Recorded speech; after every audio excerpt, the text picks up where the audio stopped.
बोलिए श्री राधा वल्लभ लाल की जय। सदगुरुदेव भगवान की जय।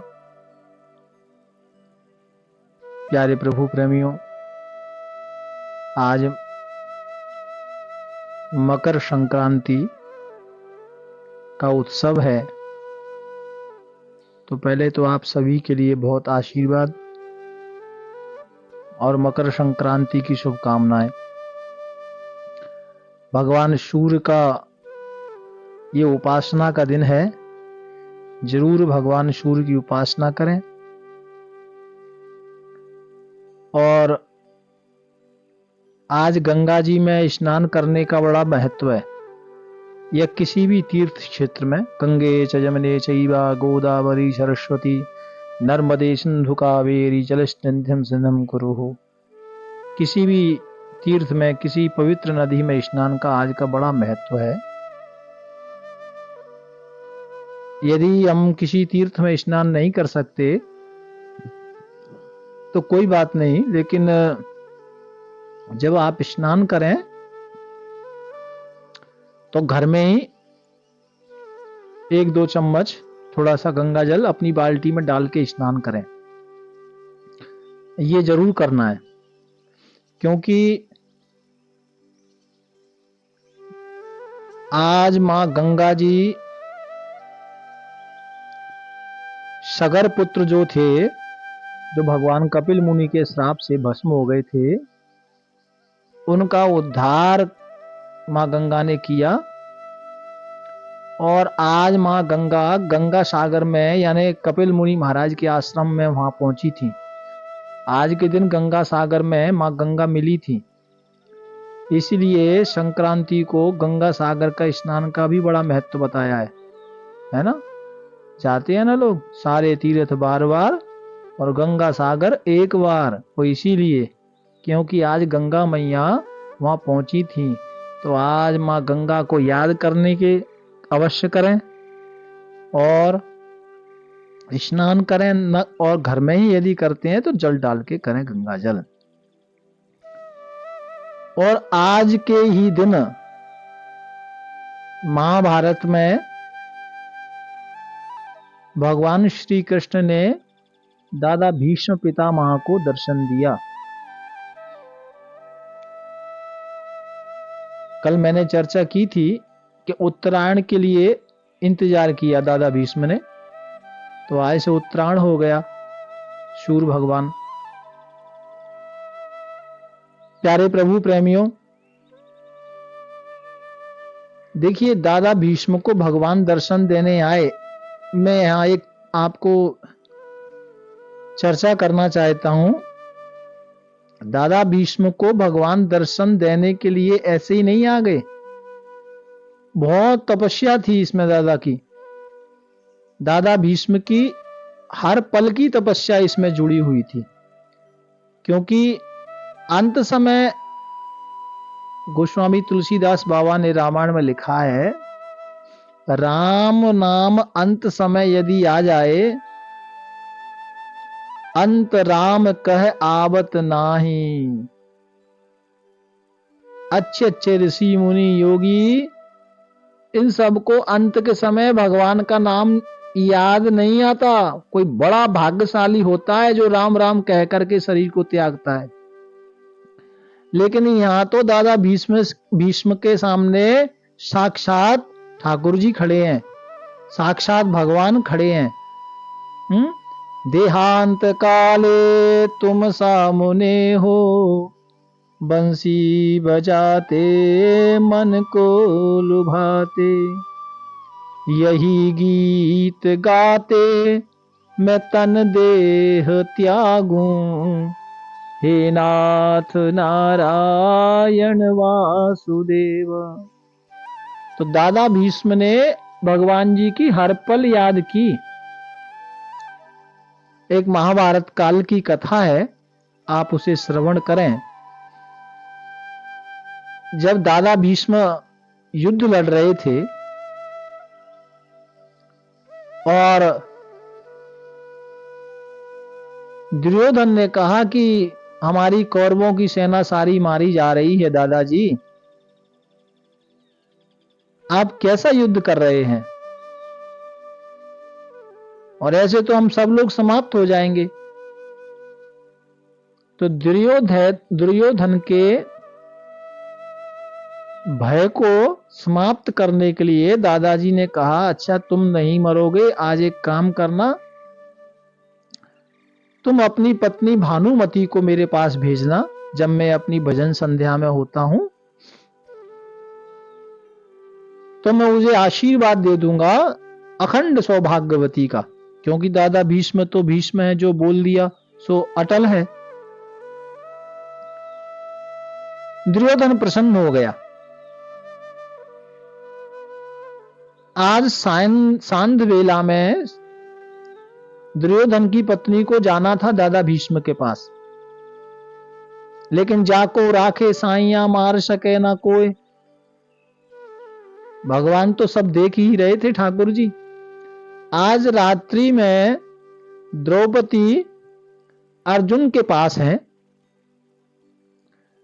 भगवान रात्रि में अर्जुन की शिविर में गए, द्रौपदी को उठाया, द्रौपदी ने देखा कन्हैया तुम, तो भगवान ने इशारा किया, बोलना नहीं।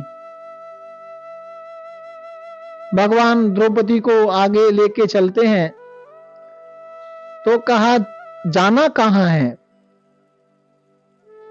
ठाकुर जी ने कहा दादाजी के पास, और जल्दी चलो, क्योंकि आपसे पहले वहां भानुमति ना पहुंच जाए, सब गड़बड़ हो जाएगा। भगवान जी आज रात्रि में देखिए भक्त की भगवत का प्यार, भक्त के लिए स्नेह। आज एक स्वरूप से तो ठाकुर जी द्रौपदी को लेके जा रहे हैं दादा भीष्म के पास, और एक रूप से द्रौपदी बनकर अर्जुन के पास है। भगवान जी द्रौपदी को लेकर जा रहे हैं, रास्ते में समझा रहे हैं, देखो तुम बोलती बहुत हो, एक काम करना, उधर जाके कुछ बोलना नहीं, चुप रहना, बोलने की जरूरत नहीं। दादाजी के जहां शिविर था, जहां विश्राम जो स्थल था, वहां पहुंचे, और कन्हैया ने अपने खड़ाउओं को पैर से चरण पादुकाओं को उतारा और अपने बगल में दबा लिया कि कहीं आवाज ना आ जाए, और द्रौपदी को अंदर भेजा। द्रौपदी अंदर गई, दादाजी की आंखें बंद थीं। द्रौपदी ने प्रणाम किया तो दादाजी ने आशीर्वाद दिया, अखंड सौभाग्यवती भव। द्रौपदी बड़ी प्रसन्न हुई। यद्यपि कन्हैया ने कहा था कि कुछ बोलना नहीं है, लेकिन द्रौपदी से रहा नहीं गया, और द्रौपदी बोल उठी, दादाजी तो 5 में से 1 का भी बाल बांका नहीं होना चाहिए। दादाजी ने आंखें खोली, द्रौपदी तुम, लेकिन मैंने तो यहां भानुमति को बुलाया था, तुम कैसे आ गई, कौन लेके आया तुमको।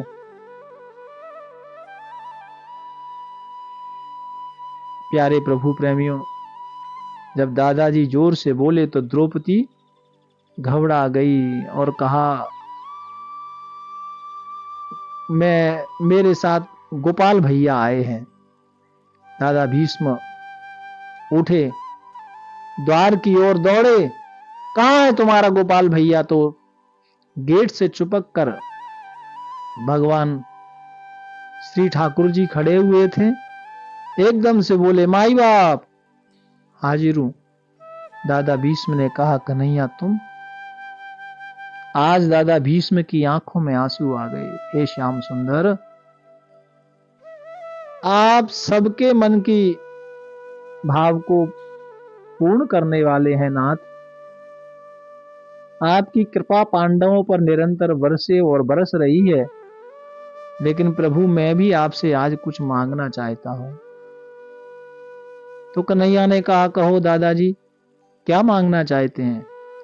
बोले मैं सिर्फ इतना मांगना चाहता हूं कि अभी आप मुझे मिलो या ना मिलो चलेगा, लेकिन मेरे अंत समय मुझे दर्शन देने जरूर आना। ठाकुर जी ने कहा तथास्तु। तो आज दादाजी को दिया हुआ वचन कन्हैया पूरा करने के लिए आए हैं। तो ये भीष्म पर्व भी इसको कहा गया है, संक्रांति पर्व है, भीष्म पर्व भी है। और सब ऋषि मुनि भगवान कन्हैया पांचों पांडव दादाजी से मिलने के लिए आए हैं। और राजा युधिष्ठिर को दादा भीष्म ने सुंदर उपदेश दिया है, राज धर्म का, स्त्री धर्म का, मोक्ष धर्म का, सारे उपदेश दादाजी ने दिए हैं। और आज संक्रांति है। संक्रांति का मतलब है सम्यक क्रांति, यानी अपने वृत्तियों को ऊर्ध्वगामी बनाना, अपनी वृत्तियों को भगवान से जोड़ना, ये मकर संक्रांति है। तो प्यारे प्रभु प्रेमियों, मेरा कहने का भावार्थ सिर्फ इतना है कि आज विशेष रूप से भगवान का ध्यान करें, सूर्य नारायण की उपासना करें और गरीबों के लिए अन्न का दान करें। कम से कम 14 वस्तुओं का दान करें। अग्नि पुराण में ऐसा लिखा है। और स्कंद पुराण में आया है कि शंकर जी और विष्णु जी ये दोनों आज के दिन गंगा स्नान करने के लिए जा रहे थे, हरिहर, और लक्ष्मी जी इनको देख रही थी।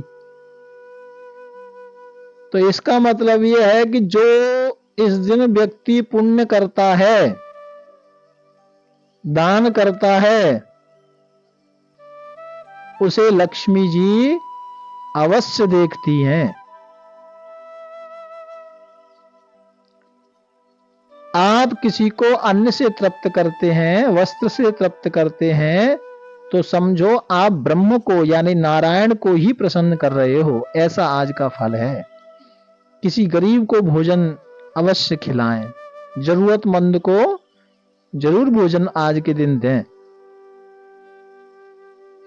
प्यारे प्रभु प्रेमियों,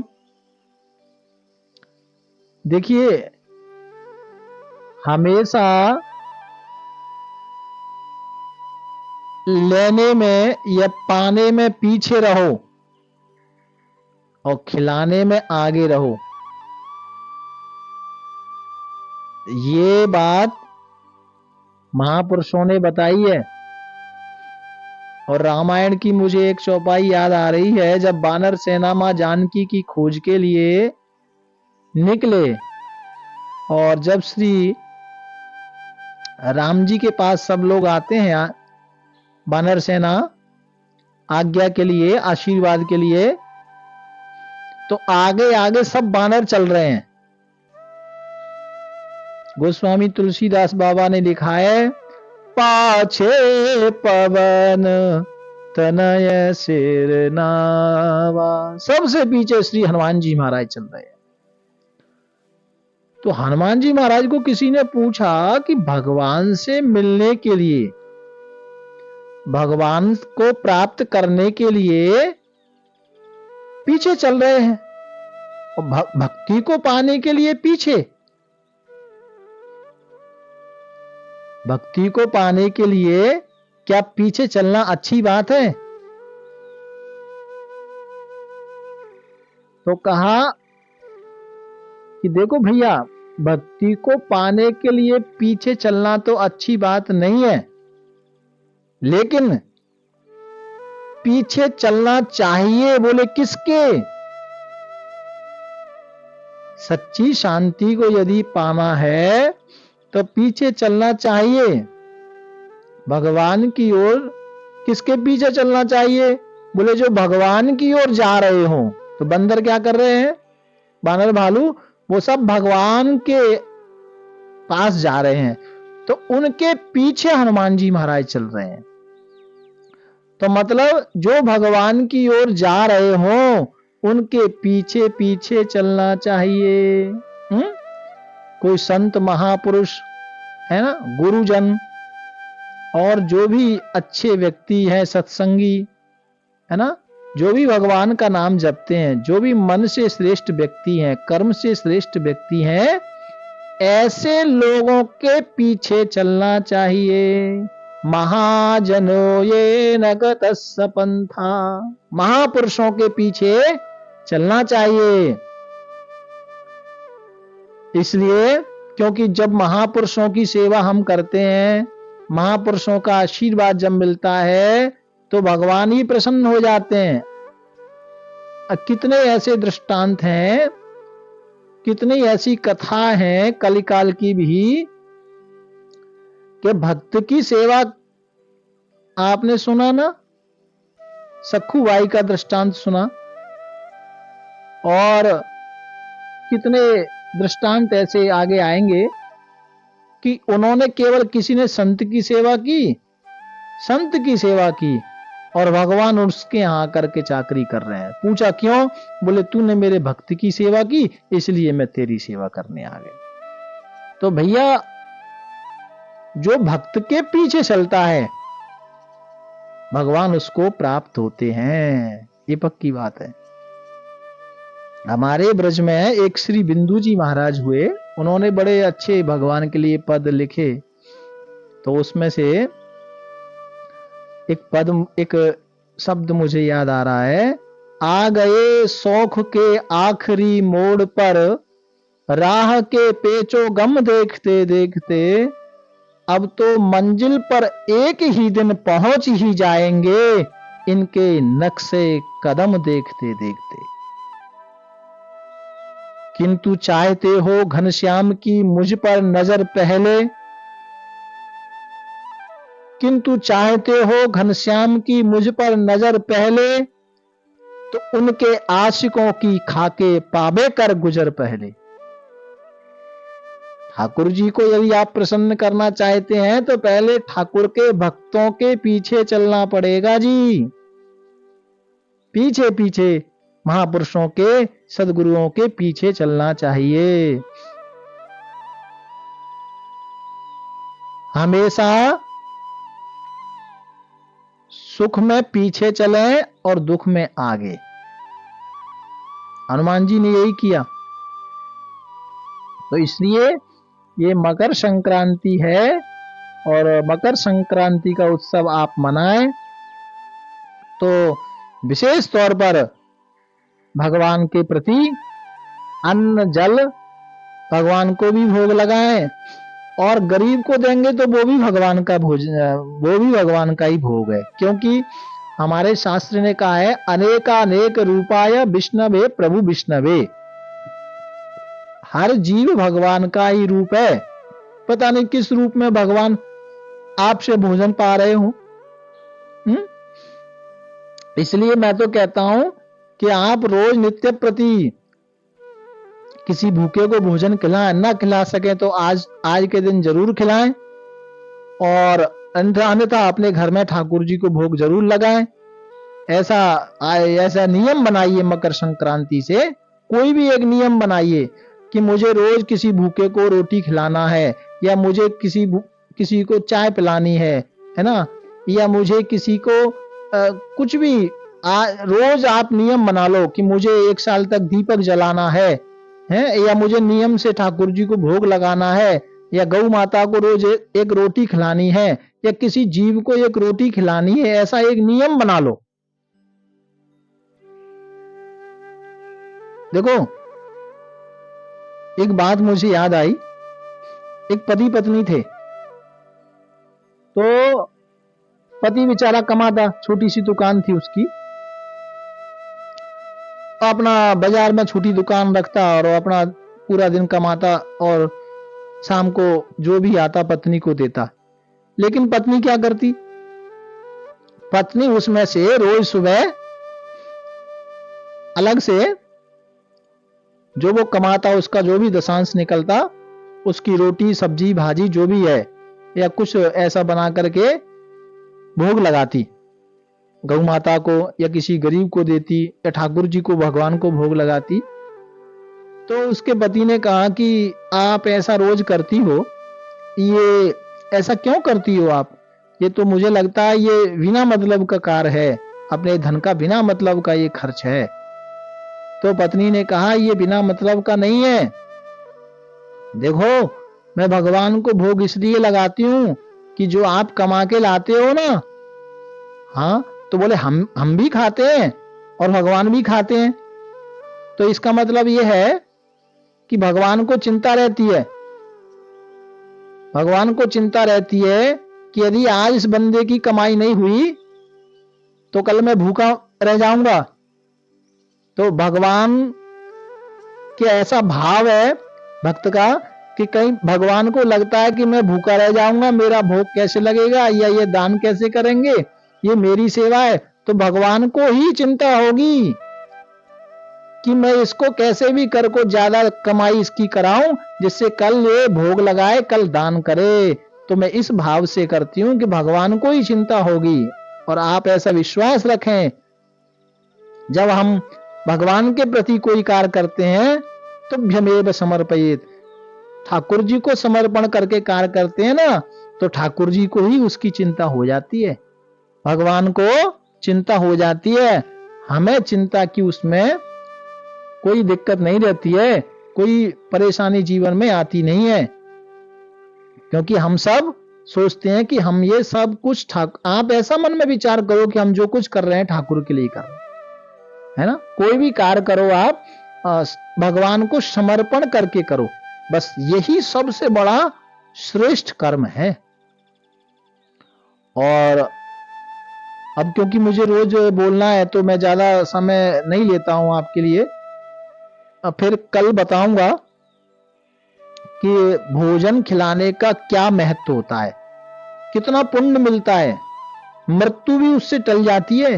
हाँ जी, तो ये चर्चा हम कल करेंगे आपके लिए, फिर से सब भक्तों के लिए और समस्त भगवत प्रेमियों के लिए बहुत बहुत मकर संक्रांति का साधुवाद, बहुत बहुत स्नेह प्यार। वृंदावन बिहारी लाल की जय, कृष्ण कन्हैया लाल की जय।